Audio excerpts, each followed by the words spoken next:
done great in Premier League this season for Manchester United, but in Europa League, they're rolling, most recently defeating a very good Athletic Club team in the semi-finals by a stunning aggregate score of 7-1.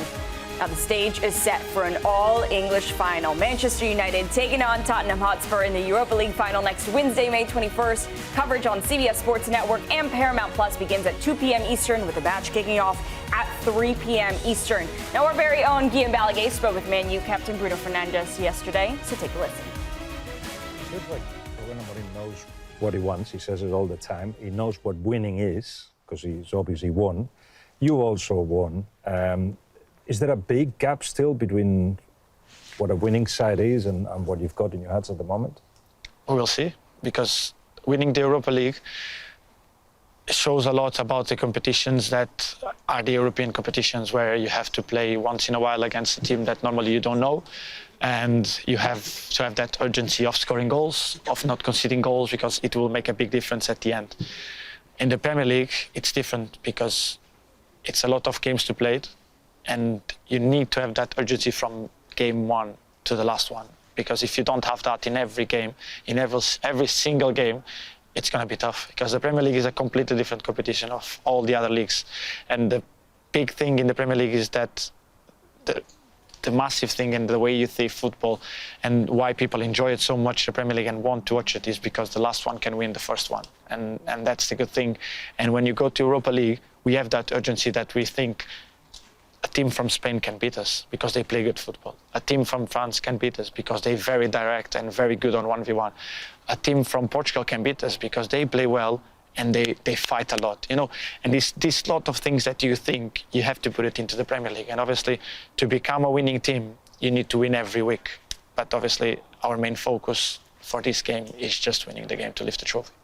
He's playing it very well to understand what's missing. One thing that you didn't have missing this year is consistency. You've been the best player of Manchester United, but you seem frustrated that you're the only one that was consistent, and you were asking for everyone constantly on and off the. We see it on the pitch, but I imagine off the pitch as well, for them to lift. No, because it doesn't matter how consistent you are as a player. You need your team to be consistent, you know. And if your team is not consistent, you're not consistent. So I'm not being consistent enough to help my team, because I should have been more. I should have been more, so I could have helped more the team. But the main thing I want, and I was even joking with Josh the other day, that we were talking about the awards. They were saying like, oh, who's going to win the award of player of the season, blah, blah, and they were kind of putting a joke. And I said, I hope next year I'm not even involved in the name and do the same season as I did this year and not be involved in the name of probably winning that trophy. Because that will mean that you have step up, Ahmad has step up, Garnacho has step up, Rasmus has step up. These all people that play up front, if they start scoring goals, if they start doing the assist, if they start running backwards and tackling and everything, they will be the ones having attention, and not me. And I will be the most happy person in the world, because I'm there to help my teammates to get the best out of them. And that's all I want to do, because I know when as soon as I can get the best out of them, my team will be much better than it actually is. Those are the words of a guy that you want leading your team, a guy that you want to be the captain of your team. He wants to pull himself out of the conversation because he wants everybody else on the team to be just as good and even better than him. Nico? Absolutely. If Manchester United players all played like Bruno Fernandes, they'd be top of the Premier League. I mean, they'd be competing with Crystal Palace for a meaningless FA Cup, right?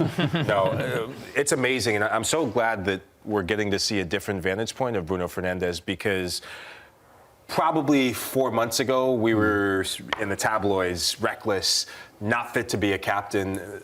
That's Why? A leader. Yeah. Because of rash challenges, the red card to Porto, the red card against Spurs, I think it was overblown, and there was frustration that I was witnessing spilling out in the field. I mean, Manchester United were awful at that time.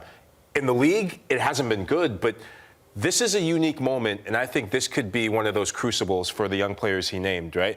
Alejandro Garnacho has the potential, creates chances, but not consistent enough.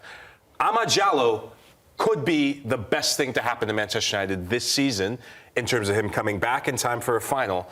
So those two players, I'm so glad that he named them, because for them to take the next step, I think a good Manchester United is only as good as the players Bruno Fernandes has around him, and I think a good leader is only as good as the players he makes better. I got to be a captain late on in my career, and that's something that I learned the hard way, and I think Bruno's spot on with the next phase for the process. Yeah, no, I think he's spot on. It's a very selfless interview, and he's shown, he said, I don't want all the attention. If everybody else is doing as well as me, next year hopefully we can do better.